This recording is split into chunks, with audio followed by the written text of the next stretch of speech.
'Cause I got time while she's got freedom. 'Cause when her heart breaks, no, it don't. Season 20. I've seen dreams come true right where you're standing.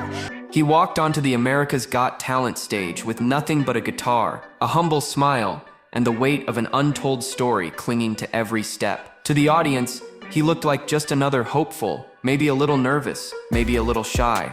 But what they didn't know was that this man, Jourdan Blue, was carrying years of pain, hardship, and survival beneath his calm exterior. And when the first haunting notes of Break Even left his lips, the entire room froze. Judges leaned forward, jaws slowly dropping, eyes wide as a tidal wave of raw emotion poured through his voice, like a confession too long kept silent. Every word he sang wasn't just a lyric.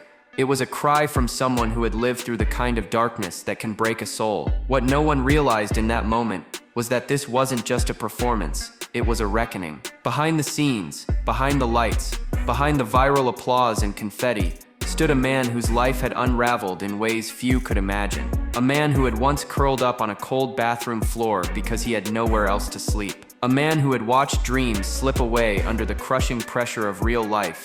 Bills, homelessness, fatherhood, and doubt. But here he was, bearing his truth on national television, not to seek pity, but to prove that pain can become power. And as golden confetti rained down and Howie Mandel slammed the golden buzzer, the world didn't just meet a new star. They witnessed the beginning of a comeback story that would haunt and inspire millions. But before that shining moment, there was a storm. And it all started on the vibrant but unforgiving streets of New Orleans. Jourdan Blue's story didn't begin in tragedy, at least not on the surface. He grew up in New Orleans, a city known for its soul, rhythm, and resilience, in what many would call a good home. His mother was a respected police officer, firm but loving, while his father worked as a lawyer, sharp and methodical. On paper, it sounded like the kind of foundation any child would be lucky to have. But beneath that picture-perfect structure, cracks began to form early, the kind you don't see until they split everything wide open. There was pressure in the air, unspoken expectations that choked the joy out of childhood. Jourdan, a naturally expressive and sensitive kid, never quite fit the mold. As he entered his teenage years, the disconnect only deepened. He started skipping school, drifting toward a crowd that lived by its own rules, searching for belonging in all the wrong places. What began as minor rebellion quickly spiraled into something darker. Fights at home, slipping grades, and mounting tension that no one wanted to admit existed. Eventually, the school system gave up on him. He was expelled, and the walls that once held him safe now felt like barriers closing in. Without structure, without direction, Jourdan began to fall through the cracks. Nights were spent couch surfing, or at times, sleeping on the bathroom floor of the very restaurant where he worked, hiding his reality behind forced smiles and tired eyes. He was barely surviving, a ghost drifting through life with no sense of purpose, haunted by the shame of having blown it all. His parents, despite their structured lives, didn't know how to reach him anymore, and he didn't know how to ask for help. The world saw a kid who wasted his potential, but the truth was, Jourdan was drowning, silently, and it would take a bond stronger than discipline or rules to pull him from that darkness, a bond that came in the form of an unexpected savior, his grandfather. But that redemption didn't come overnight, and the pain that preceded it carved scars that would later shape every word he sang. When life pushed Jourdan Blue to the edge, it didn't nudge, it shoved. After being expelled, disconnected from school, and adrift from his parents, he found himself tumbling through the kind of days most people don't talk about. There were no grand interventions or lucky breaks, only the brutal rhythm of survival. His friends' couches became his bedroom, his backpack, his dresser, and when all options ran out, the cold tiled floor of a workplace bathroom became the only shelter he had. It was a kind of low that steals more than comfort. It steals dignity. Jourdan was young, broken, and invisible to a world that passed him by without a second glance. And it wasn't just the homelessness, it was the silence, the loneliness that screamed louder than the traffic outside. Days blurred together in a haze of exhaustion and desperation. He kept working shifts with fake smiles, pretending everything was fine because admitting the truth felt even more humiliating. Every night he laid his head on a folded sweatshirt. He wondered how he'd gotten there, and if he'd ever make it out. But just when everything felt irreparably lost,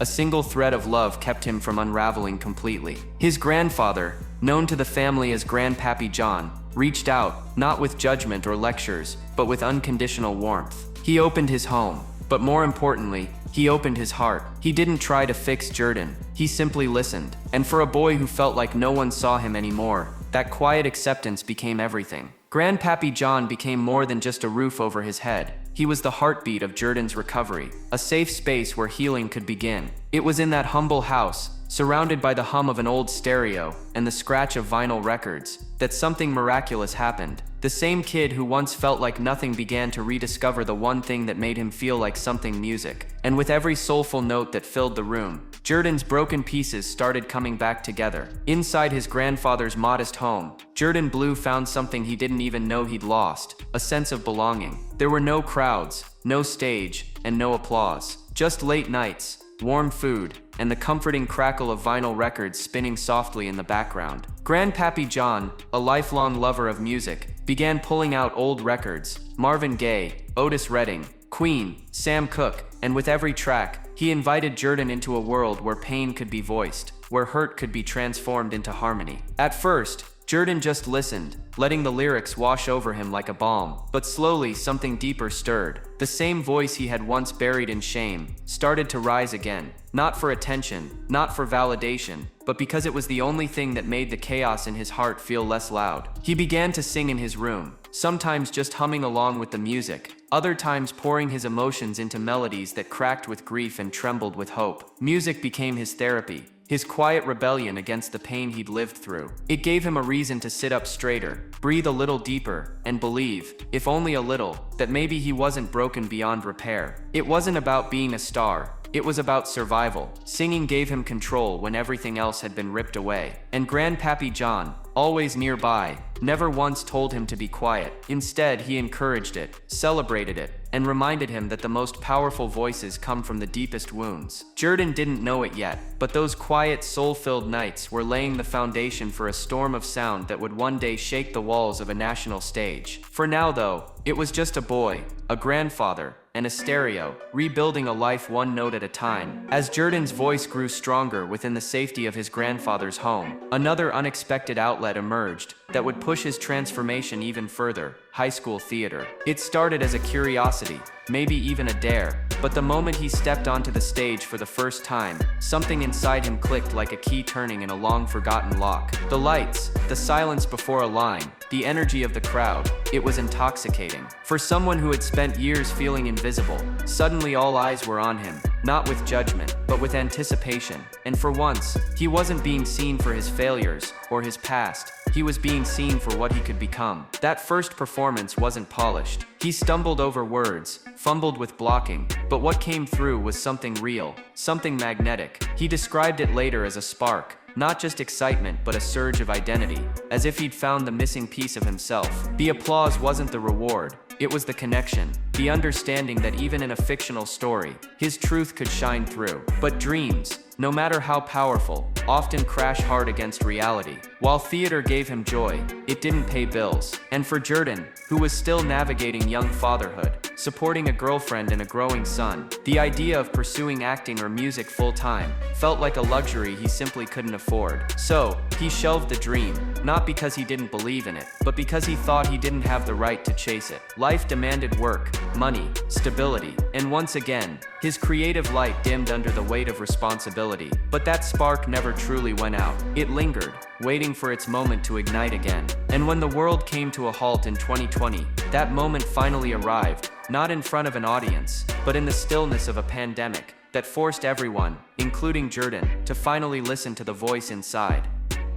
When the pandemic swept across the world and everything stopped, so did the noise in Jourdan Blue's life. The relentless grind, the pressure to survive, the exhausting chase to make ends meet. For the first time in what felt like forever, he had silence. And in that rare stillness, something unexpected began to emerge: clarity. While others mourned the loss of routines, Jourdan found something he hadn't had in years: time. Time to reflect, to sit with his thoughts, and to revisit the dreams he'd buried under responsibility. He began writing again, not for an audience or applause, but for himself. Lyrics poured out of him like confessions, raw and unfiltered, carrying years of pain, hope, regret, and resilience. Without a studio, without a budget, he began recording short singing clips on his phone.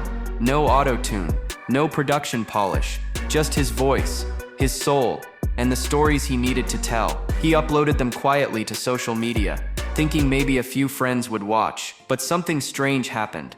People started listening, slowly at first, then steadily. Strangers began commenting, sharing, and connecting with his voice in a way that stunned him. They didn't just hear his singing, they felt it, because Jourdan wasn't performing. He was bleeding through every note. His authenticity, his refusal to sugarcoat the truth, made him stand out in a sea of filters and overproduced content. And though none of the videos went viral overnight, each one found its way to someone who needed to hear it. The pandemic, which had silenced so many dreams, became the unlikely cradle of Jourdan's rebirth. It wasn't grand or dramatic. It was quiet, personal, and deeply transformative. He was no longer just surviving. He was reclaiming his voice, this time not as a desperate plea, but as a weapon of healing. And just when he thought this quiet momentum was his new path, a close friend, moved by his raw talent, made a decision behind his back that would catapult everything to the next level. What happened next would change the course of Jourdan's life forever. Jourdan Blue never planned to chase fame. His quiet uploads were meant to be small acts of courage,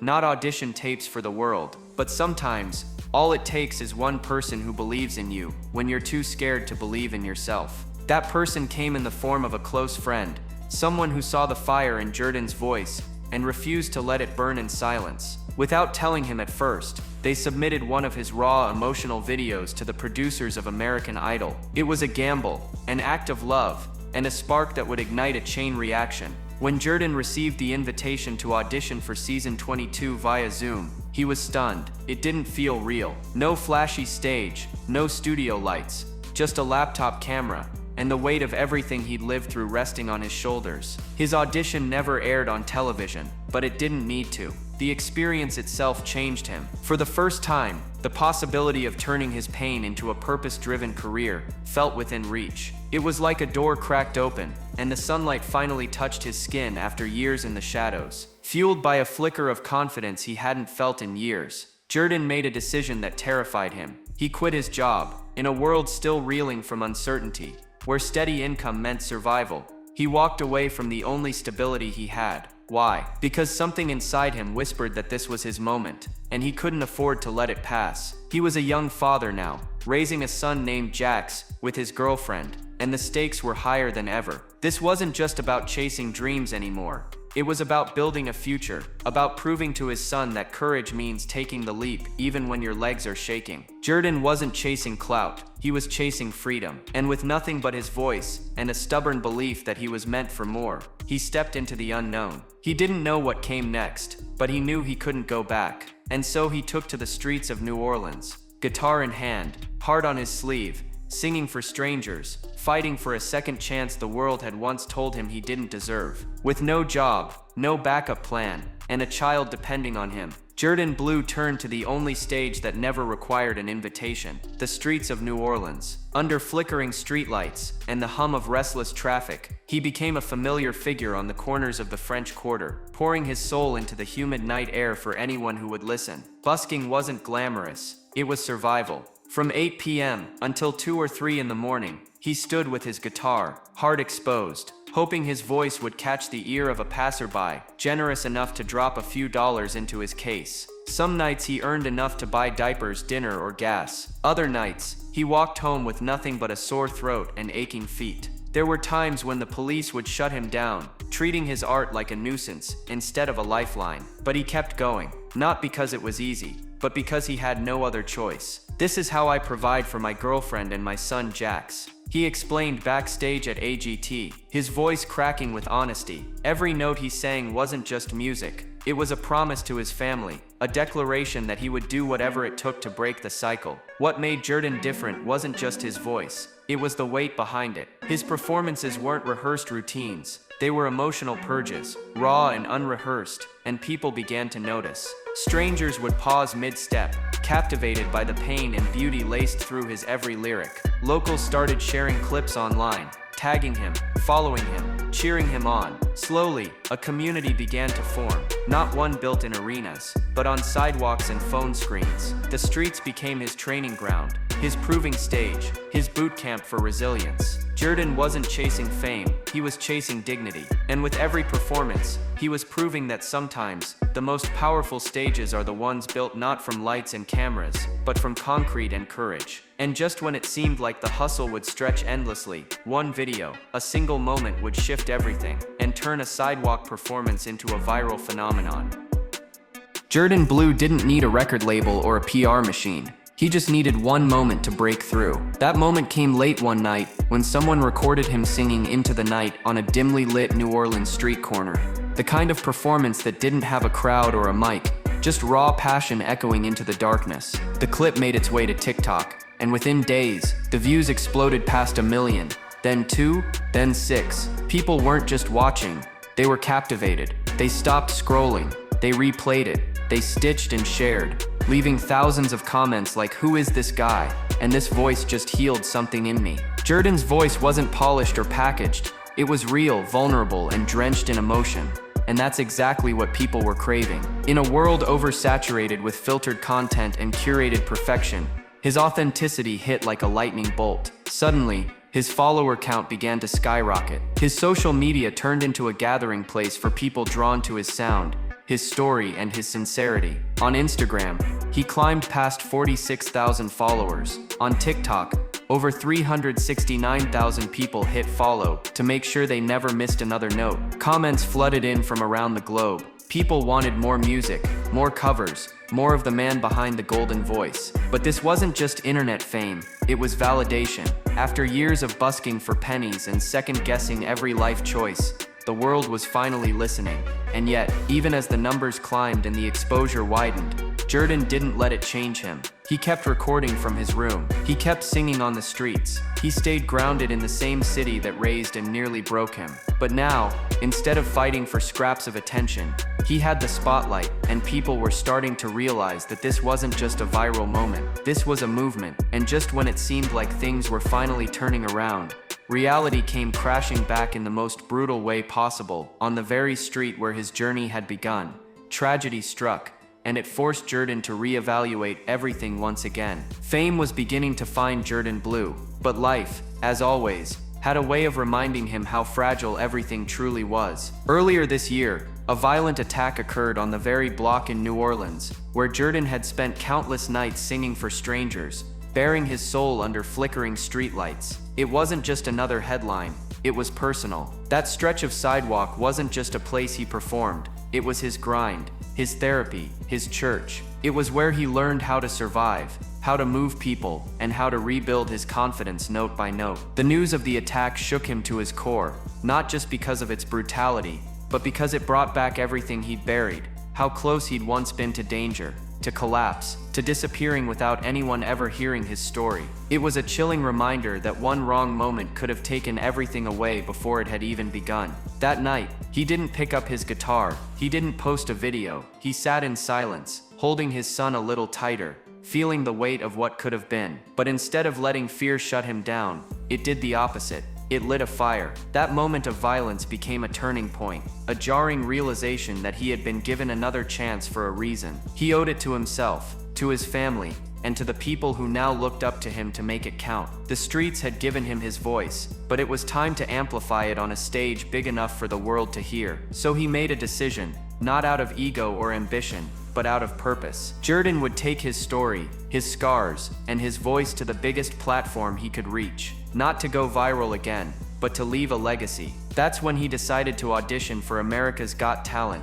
this time not as a man chasing dreams, but as a father fighting for a better future, and a singer determined to make sure the pain he endured would never be in vain. The moment Jourdan Blue stepped onto the America's Got Talent stage, it wasn't just another audition, it was the culmination of every sleepless night, every tear-stained lyric, and every quiet prayer whispered into the dark. He stood there in front of a live audience, judges who had seen it all, and millions watching at home. But this time, he wasn't alone. In his heart were the faces of his son, his girlfriend, and the man who'd saved him from self-destruction. his beloved Grandpappy John. The producers introduced him, but he didn't say much. He let the music speak. As the first notes of Break Even by the script escaped his lips, the room fell into a reverent silence. Every line trembled with truth. His voice cracked not from nerves, but from the emotional weight behind each word. Stories of broken homes, bathroom floors, sidewalk stages, and viral prayers that finally brought him here. People didn't just hear him, they felt him. Judges leaned forward. The crowd held their breath. It wasn't just a song, it was a confession delivered through melody, and when he hit that final note, the silence cracked open into thunderous applause. The judges rose to their feet. Sofia Vergara gushed, calling him a rock star, praising not only his voice, but his energy, his presence, his soul. Even Simon Cowell, famously hard to impress, was stunned. His nod of approval said more than words ever could. But it was Howie Mandel who delivered the moment that would change Jourdan's life forever. Without hesitation, he stood, reached forward, and slammed the golden buzzer. In an instant, golden confetti rained down like 1,000 second chances, and Jourdan fell to his knees in disbelief, overwhelmed by the weight of it all. Backstage, Terry Crews held up his phone to video chat with Grandpappy John, who smiled through tears, beaming with pride. That buzzer didn't just send Jourdan to the live shows, it validated every sacrifice he'd made, every moment he almost gave up, every time he chose music over fear. It was more than a TV moment, it was the sound of a life changing in real time. And while the spotlight now burned brighter than ever, Jourdan knew the journey had only just begun. Fame had arrived, but the fire inside him was far from satisfied, because now the world was watching.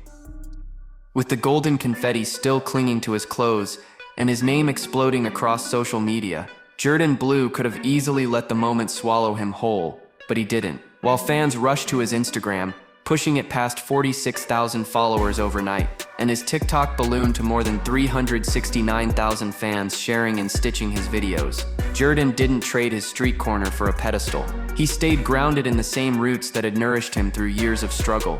He still busked on the sidewalks of New Orleans, not for survival now, but because that's where his voice had learned to fight. He still fired up his phone for impromptu live streams, sharing acoustic covers from his bedroom, with the same raw honesty that made people fall in love with him in the first place. Fame, for Jourdan, was never the goal. It was the byproduct of living his truth out loud. He didn't dress up his persona, didn't chase clicks with gimmicks. Instead, he clung to what mattered: his music, his message, and most of all, his family. His young son Jax remained at the center of everything. Whether it was a post-show hug, a behind-the-scenes selfie, or just a quiet moment at home, Jourdan made sure his rise never came at the cost of being a present father. And Grandpappy John, the man who had once rescued him from the brink, remained his emotional compass, cheering him on from home, reminding him that humility is louder than applause. Jourdan understood that fame is fleeting, but impact is forever. That's why, even as production offers and interview requests began to pile up, he never lost sight of who he was before the stage.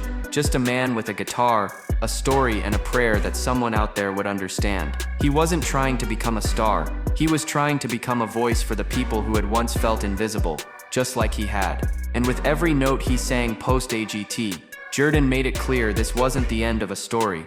It was the beginning of a mission. One that would take his music beyond stages and into hearts, where the real transformation lives. Fame gave Jourdan Blue a microphone, but he knew from the beginning that his purpose extended far beyond singing covers or collecting likes. Deep in his heart, he carried something heavier than melodies: a mission. Jourdan had lived through the kind of mental darkness that too many people battle in silence, and he refused to let his platform become just another vanity stage. Instead, he began speaking up about the issues that almost broke him: depression, shame, and the quiet war so many fight alone. He didn't dress it up or make it poetic. He was blunt, real, and raw. He spoke openly about his own brushes with despair, about how close he'd come to giving up entirely, and how music, more than anything else, had pulled him back from the edge. He didn't just want to entertain, he wanted to heal. And that's when a bigger dream took shape: a music festival unlike any other. Jourdan began envisioning a live event that wasn't just about beats and lights, but about healing.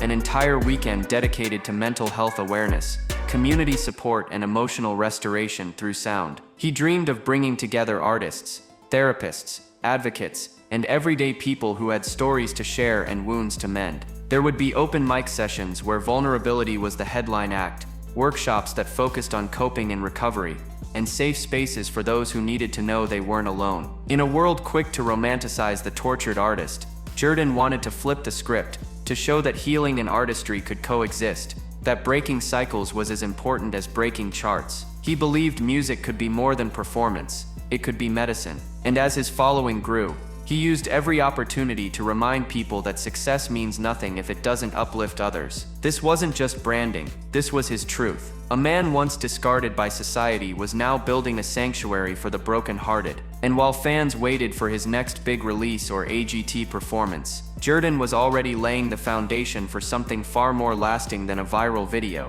He was building a legacy grounded in empathy, purpose, and the belief that even the most shattered voices deserve to be heard. Whether or not Jourdan Blue wins America's Got Talent, it hardly matters anymore, because what he's already done can't be measured by trophies or votes. He's accomplished something far more rare. He's made the world stop and listen, not to a polished act or a flashy performance, but to a human being singing his truth with every fiber of his soul. He's lived the stories most people only read about in headlines: homelessness, heartbreak, survival, redemption. And he didn't just overcome them, he transformed them into music that cuts through noise and speaks directly to the heart. Jourdan isn't just a contestant, he's a symbol of what happens when resilience meets purpose, when a broken past becomes a powerful narrative. His journey is a reminder that talent isn't always born in studios, it's forged in the fire of lived experience. From the silence of a bathroom floor to the roar of a standing ovation, Jourdan's story has been one of unlikely ascension. He's proof that a single voice, when used with authenticity and heart, can pierce through apathy, can inspire millions, can bring light into the darkest places. His fans don't just admire his vocals, they connect to his vulnerability, his mission, his unwavering presence as a father, grandson, and fighter. He represents the kind of artist who doesn't just perform but heals. And in a world constantly searching for meaning behind the fame, Jourdan offers it in abundance. Every step he takes from here, whether it leads to a record deal, a mental health festival, or another sidewalk performance, will be one more echo of his original message: you are not alone. Your pain matters, and your voice, even if it trembles, is powerful. Because when Jourdan Blue sang, the world didn't just hear him, it felt him. And in that feeling, something changed, something awakened, something listened.